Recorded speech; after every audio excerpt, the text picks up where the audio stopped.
Bonjour à tous. Merci Mohamed pour cette présentation. Et je vais continuer sur le même thème en parlant du règlement 2019-1009. Je vais pour ma part faire un focus sur l'efficacité. L'entrée en application de ce règlement promettait de faciliter l'accès aux matières fertilisantes au marché européen, et notamment dans le cadre des biostimulants, leur donner enfin une définition et un cadre pour la mise en marché. Cette promesse n'est pas forcément aussi facile à appliquer que ce qu'on pensait, et donc je vais vous parler de ces aspects-là. Oui, donc je me présente, Myriam Eck, responsable réglementaire au sein de Stafit. Stafit est une société française qui a aujourd'hui un peu plus de 30 ans, qui compte 500 employés en Europe et également en Amérique latine. C'est un prestataire de services. Stafit est un prestataire de services en agrochimie qui accompagne les professionnels à la mise en marché des intrants agricoles. Donc on parle là des produits de protection des plantes, mais également, bien entendu, des produits de nutrition des plantes. Nous avons pour cela donc une partie laboratoire pour accompagner à la mise en place d'essais en conditions contrôlées. Nous avons également donc toute une partie expérimentation pour la mise en place d'essais au champ et une équipe d'experts réglementaires dont je fais partie pour accompagner à la mise en œuvre de dossiers réglementaires pour la mise en marché. N'hésitez pas à consulter notre site internet pour connaître l'étendue de nos compétences. Alors, je ne reviens pas en détail sur le règlement, mais donc ce règlement 2019-1009 qui est aussi appelé FPR est entré en application l'année dernière. Donc il permet la mise en marché dans l'ensemble de l'Union européenne des fertilisants UE avec un marquage CE pour un ensemble de matières fertilisantes qui sont donc listées ici en PFC. Quel est le principe de ce règlement? C'est en fait de lister des exigences essentielles, ce qu'on appelle des exigences essentielles. Et ces exigences, en fait, correspondent à des critères que les matières fertilisantes doivent respecter pour être conformes au règlement et donc avoir le tampon fertilisant UE et pouvoir être mis en marché. Ces critères, ces exigences essentielles sont de plusieurs ordres. Il y en a qui concernent l'étiquetage, donc il est nécessaire de suivre ces critères. Il y a des critères généraux pour l'ensemble des PFC et certaines qui sont spécifiques. Il y a également des critères d'innocuité qui sont également dépendants soit des matières premières, des CMC, soit de la fonction du produit. Là, je vous ai mis des exemples. Il y a par exemple des procédés à respecter en termes de fabrication de la matière première. Certaines d'entre elles doivent être enregistrées sous REACH où elles subissent une évaluation. D'autres doivent respecter des teneurs en contaminants, etc. Et ce qui nous intéresse aujourd'hui, l'exigence essentielle de ce règlement, c'est l'efficacité. Les matières fertilisantes mises en marché comme fertilisants UE doivent respecter une efficacité par rapport aux allégations qu'elles présentent. Pour donc vous expliquer un peu ça, ce règlement en fait fait partie d'une politique européenne qu'on appelle nouvelle approche. Le principe de cette politique européenne est que le règlement, le FPR n'est pas le premier à être basé sur cette politique. Le règlement liste des exigences essentielles que doivent respecter les produits et ensuite c'est aux organismes de normalisation européens de mettre en œuvre des solutions pour respecter ces exigences essentielles. Je vais vous donner quelques exemples un peu plus concrets. Par exemple, pour les engrais, les exigences qui sont listées dans ce règlement sont de respecter cette définition d'un engrais, c'est-à-dire d'apporter des éléments nutritifs. Ce qui est déterminé dans le règlement, c'est que ces engrais doivent avoir des teneurs minimales en éléments nutritifs. Les moyens aujourd'hui à mettre en œuvre pour respecter cette exigence, c'est d'analyser l'engrais et de vérifier qu'on respecte bien cette teneur minimale.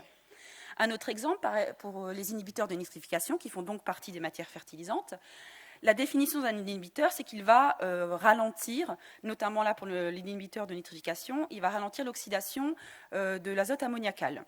Donc l'exigence qui est listée dans le FPR, c'est de dire, par rapport à un échantillon non traité avec cet inhibiteur, on doit avoir une diminution significative de l'oxydation de l'ammoniac. Et donc, ce qu'il est demandé, le moyen pour pouvoir atteindre cette exigence, c'est de mettre en place un test in vitro.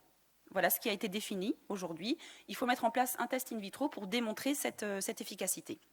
Dans le cadre des biostimulants des végétaux, j'ai repris ici donc, la définition même d'un biostimulant qui, on va dire, est divisée en 4 allégations principales. Et l'exigence du règlement, c'est que ce biostimulant doit avoir les effets allégués sur l'étiquette. Il a donc été décidé que pour prouver ces allégations, il fallait passer par l'expérimentation. Donc voilà aujourd'hui les moyens nécessaires à mettre en œuvre pour déterminer l'efficacité d'un biostimulant. Il aurait été possible de choisir d'autres moyens, comme par exemple décider qu'il y ait une teneur minimale en certaines substances selon le type de biostimulant pour alléguer de l'efficacité. Mais aujourd'hui, la mise en œuvre de l'efficacité pour un biostimulant, c'est de passer par l'expérimentation. Donc les organismes de normalisation européens ont donc travaillé depuis de nombreuses années sur la mise en place de normes harmonisées. Et il y en a 5 qui concernent spécifiquement les allégations biostimulantes, et elles seront disponibles en avril 2024. Donc celles-là respectent très bien le calendrier qui avait été mis en œuvre. Et je vous parle de normes harmonisées parce que c'est quand même un point important à noter. Qu'est-ce qu'une norme harmonisée ? Une norme harmonisée, c'est un document, une méthode qui est référencée au journal européen, au journal officiel européen. Ce référencement fait suite à tout un processus de rédaction, d'audit, d'évaluation de cette norme qui lui permet d'avoir un statut et qui va surtout lui permettre d'obtenir la présomption de conformité. C'est-à-dire qu'à partir du moment où vous appliquez cette méthode, vous n'avez pas d'autres preuves à apporter. Donc, je vous laisse lire la définition un peu plus détaillée. Et ce qu'il faut également noter, c'est que l'utilisation de ces normes reste volontaire. Il est tout à fait possible pour un metteur en marché d'un biostimulant d'utiliser une autre méthode pour prouver l'efficacité de son biostimulant, mais il devra dans ce cas-là apporter toutes les preuves nécessaires pour appuyer que l'outil qu'il a choisi pour démontrer l'efficacité est équivalent à cette norme harmonisée. Alors, pour la suite de la présentation, j'ai voulu vous présenter ces 5 normes. Je ne sais pas si j'aurai le temps d'aller en détail. Ce qu'il est important de noter, comment ont été articulées ces normes. La première concerne les principes généraux, c'est-à-dire quelles sont les grandes lignes du protocole à mettre en œuvre pour démontrer l'efficacité d'un biostimulant. Donc il faut s'appuyer en premier lieu sur cette norme-là, et ensuite les normes ont été déclinées donc en 4 normes qui soutiennent chacune une des allégations de la définition des biostimulants. Dans les diapos, j'ai voulu mettre en exergue les points importants de chacune de ces normes. Donc voilà, c'est détaillé. Si je n'ai pas le temps de tout vous présenter, vous pourrez ensuite retourner sur la présentation, je l'espère, et pouvoir regarder en détail ou bien sûr revenir vers moi si besoin. Donc la première norme qui concerne les grandes lignes communes à toutes les allégations. On va notamment avoir des informations sur quel type de dispositif expérimental il faut choisir selon le type d'essai à mettre en œuvre. Quels sont les témoins à mettre en œuvre dans l'essai? Il faut prévoir des témoins non traités, des témoins inclus. Par exemple, si dans le biostimulant, on a un apport d'éléments nutritifs, il faut apporter un témoin équivalent afin d'éviter de ne voir que l'effet finalement des éléments nutritifs et pas du biostimulant. La taille des parcelles, le nombre de répétitions est également adapté selon le type d'essai à mettre en œuvre. Ce qui est également très intéressant dans cette norme, c'est qu'il y a un regroupement des cultures, c'est-à-dire que il est possible, selon le type de culture qu'on souhaite alléguer, de pouvoir extrapoler à tout un groupe en faisant des essais sur certaines cultures définies. Ce qui est également très bien détaillé dans cette méthode, c'est le nombre d'essais à réaliser. Alors là, je vous parle d'essais valides, j'y reviens juste après. Là, je vous ai mis un exemple, c'est très bien détaillé dans la norme, vous pourrez aller voir, mais selon ce que vous souhaitez alléguer sur une culture spécifique, sur différentes cultures, sur des groupes de cultures, vous allez avoir un nombre d'essais à fournir sur différents groupes de cultures, sur différentes cultures, etc. Donc, je vous ai mis des petits exemples pour que ce soit un peu plus parlant. Et là, je vous parle d'essais valides parce que dans l'expérimentation, il faut bien sûr mettre en œuvre une analyse statistique des résultats pour prouver qu'on a bien une différence entre les modalités traitées, non traitées, etc. Ce qui a été mis en œuvre aujourd'hui et qui est aussi une évolution par rapport à d'autres, on va dire, requis, notamment au niveau français, c'est que là, on a quand même une latitude un peu plus...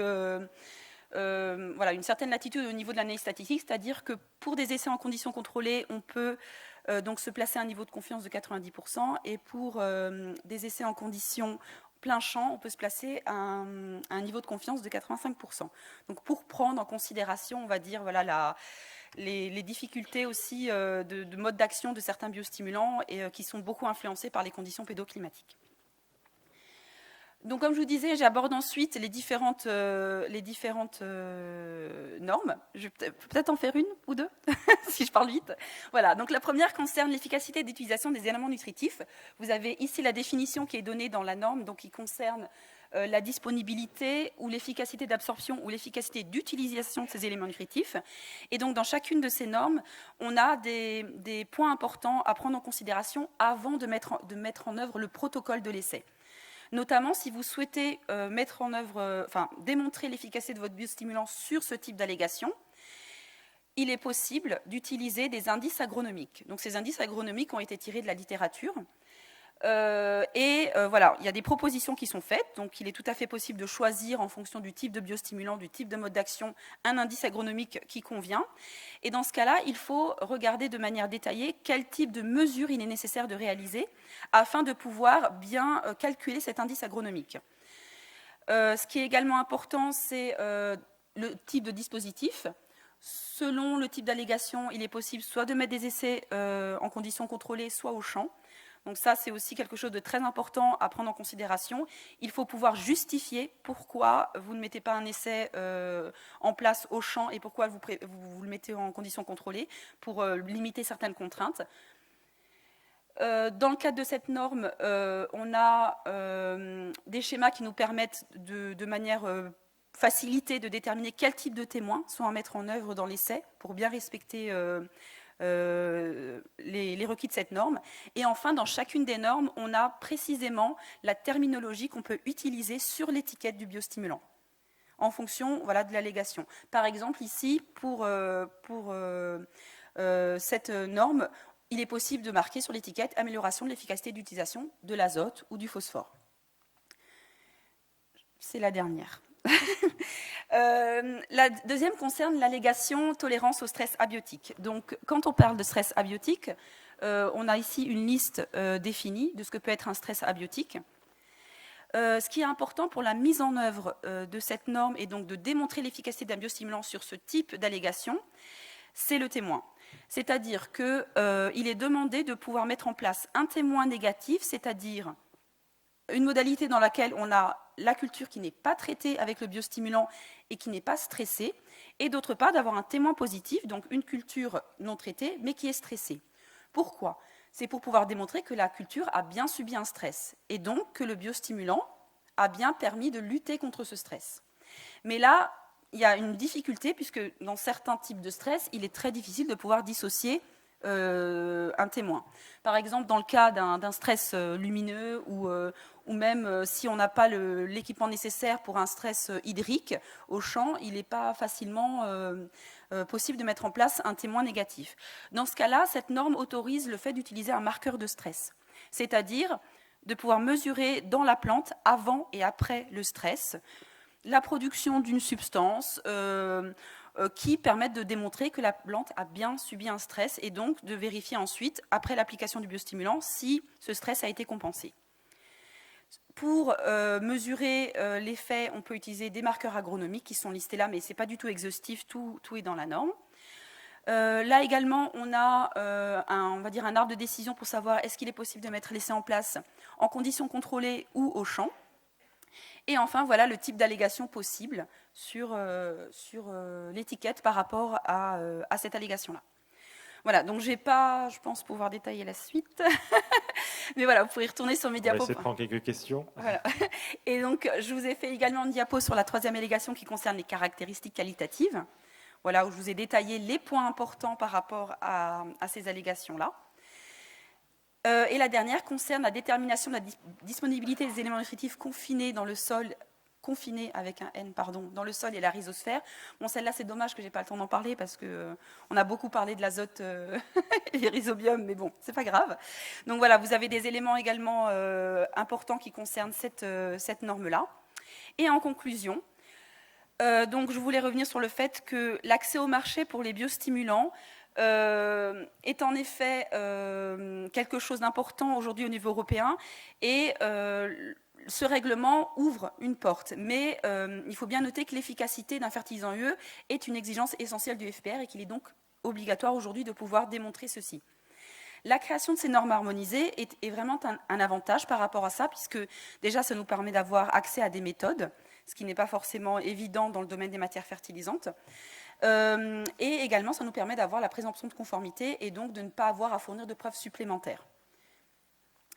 Donc ces normes sont de bons outils, mais il faut savoir les adapter à son type de biostimulant et au type d'allégation qu'on souhaite revendiquer.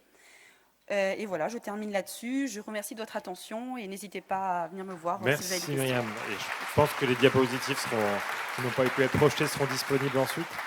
Merci pour ces deux présentations très pédagogiques sur ce nouveau règlement. Et donc,